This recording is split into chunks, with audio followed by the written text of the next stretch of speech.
Y es un verdadero gusto contar con la participación del doctor Sánchez Moguel, a quien personalmente he tenido el gusto de ver en diferentes congresos presentando siempre temas de evaluación educativa. El doctor es licenciado en Psicología por la Universidad Nacional Autónoma de México y maestro en Psicología por la misma institución. Realizó un doctorado en Educación, Diagnóstico, Medida y Evaluación de la Intervención Educativa por la Universidad Anáhuac. Ha colaborado en instituciones como la UNAM, el Ceneval y el Consejo Consultivo Interinstitucional de Ciencias de la SEP. En el Instituto Nacional de Evaluación de la Educación fue director de pruebas de matemáticas y ciencias naturales, luego fue director de pruebas y medición y actualmente el doctor es director general de evaluación de resultados educativos. Tiene una vasta experiencia como maestro e investigador en el tema de evaluación educativa y también ha hecho mucho trabajo de difusión publicando artículos y participando como coautor de varios de los libros. En una síntesis que nos entregó el doctor, él mismo nos dice que piensa que trabajar por la educación es trabajar por el mejor futuro posible. Entonces, pues, le doy la más cordial bienvenida al doctor, le agradezco mucho la participación en esta cátedra y los dejo con ustedes. Les agradezco mucho la invitación y también una presentación pues tan completa. La verdad es que cuando he escuchado lo que ustedes piensan sobre la evaluación, es poco lo que puedo yo aportar que sea muy diferente. Afortunadamente estamos en sintonía, pero voy a tratar de abordar alrededor de algunos de los temas que ustedes están mencionando. Vámonos a la siguiente diapositiva, si les parece bien. Esta primera diapositiva muestra cuál es la ruta que vamos a seguir con esta presentación. Les voy a hablar primero sobre algunos elementos que tienen que ver con el derecho a aprender y de qué manera la evaluación se relaciona con ello. Después hablaremos sobre algunos elementos fundamentales de la evaluación desde mi perspectiva. Voy a hacer una metáfora de la evaluación que a mí me parece esclarecedora y que puede ser utilizada para discutir muchos temas evaluativos. Luego vamos a hablar sobre los diferentes tipos de evaluación que puede haber. No solamente pensamos siempre en evaluar para aprender, sino que hay diferentes funciones en la evaluación. Vamos a hablar de la planeación de la evaluación, que es lo que me parece, creo yo, mucho más a lo que se acaba de comentar hace un momento. Veremos algunas viejas y nuevas preguntas que se pueden tratar de resolver a partir de evaluación educativa. Y luego veríamos sobre cómo evaluar para promover el aprendizaje. Esto voy a tratar de comprimirlo en 12 diapositivas diferentes. Con cada una voy a tratar de no tardar demasiado. Comentábamos hace unos días que hacíamos unas pruebas con este método de conferencia, que a lo mejor valdría la pena pensar en que ustedes pudieran de repente lanzar preguntas u observaciones muy puntuales durante la conferencia. Lo que veíamos es que a mí me sale como un pequeño recuadrito cuando hay alguna pregunta escrita o alguna observación, y si son, digamos, relativamente pocas, tal vez yo pueda manejar la idea de que mientras voy hablando voy revisando lo que se diga y a lo mejor puedo dar respuesta inmediatamente si es algo que está muy relacionado con lo que esté sucediendo en la pantalla en ese momento. Nunca he probado hacerlo de este modo, pero pudiera ser una manera de dinamizar. Si están ustedes de acuerdo, podríamos intentarlo.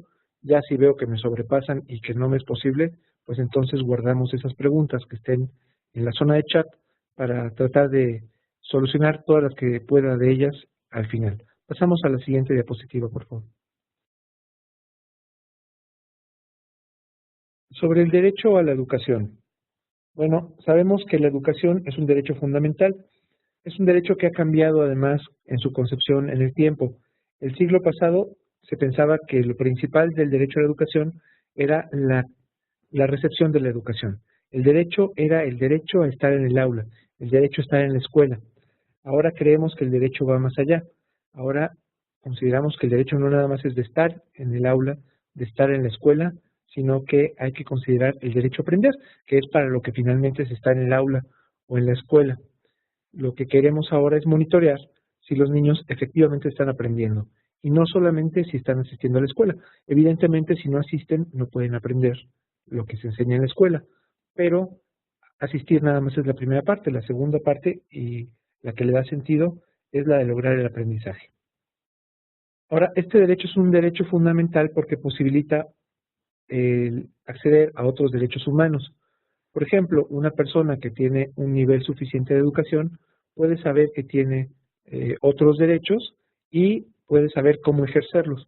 En cambio, una persona que no tiene suficiente educación, pues no ni siquiera identifica cuáles son las cosas a las que tiene derecho simplemente por ser humano. Ahora, el derecho a aprender, al igual que otros derechos humanos, son derechos para todos, lo cual nos obliga a remontar las diferencias. ¿Qué quiero decir? Tenemos que buscar la manera de que, independientemente de las condiciones iniciales de vida que tenga una persona, un niño que viva alejado de las escuelas, un niño que no tenga muchos medios para transportarse a ellas, o un niño que tenga que asistir a una escuela en una zona que no es muy favorable socialmente, tiene exactamente el mismo derecho a aprender que un niño que tenga todas las condiciones más favorables. Y por lo tanto debemos buscar las maneras de que ambos niños alcancen similares aprendizajes. Actualmente nos encontramos muy lejos de esta situación, pero tenemos que buscarla activamente, tenemos que recordar siempre que el derecho al aprendizaje es parejo para todos. Ahora, ¿de qué manera en este esquema del derecho a la educación cabe la evaluación? Yo creo que al menos cabe de dos maneras. Por una parte, la evaluación debe de responder a la pregunta, ¿cómo sabemos en qué medida se cumple con el derecho a la educación que tienen todos los niños? Y otra pregunta puede ser, ¿cómo le hacemos para que lo que cambiemos en la educación pueda apoyar a mejorar el cumplimiento de este derecho? Es un poco a lo que se refería la persona que me antecedió en la palabra cuando se refería a evaluar para mejorar. ¿Cómo sabemos que se está cumpliendo con el derecho? Es un primer aspecto que se puede evaluar. Y el segundo es de qué manera apoyamos para que se cumpla de mejor manera este derecho. Si les parece bien, vamos a avanzar a la siguiente diapositiva.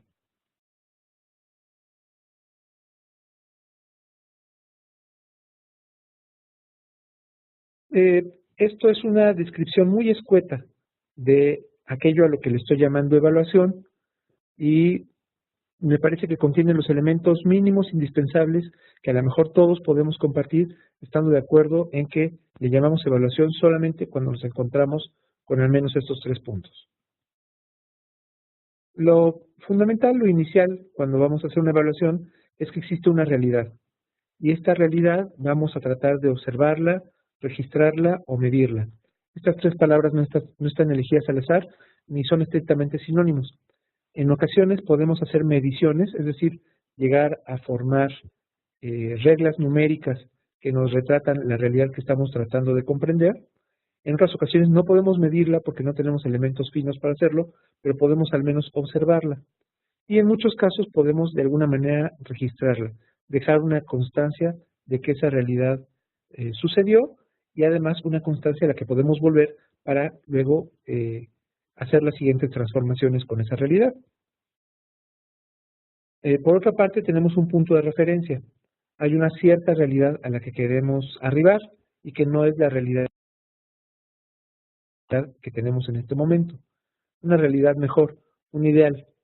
Aunque sean ideales que en algunas ocasiones son demasiado elevados, tenerlos como dirección, como punto de llegada, como brújula, siempre es útil.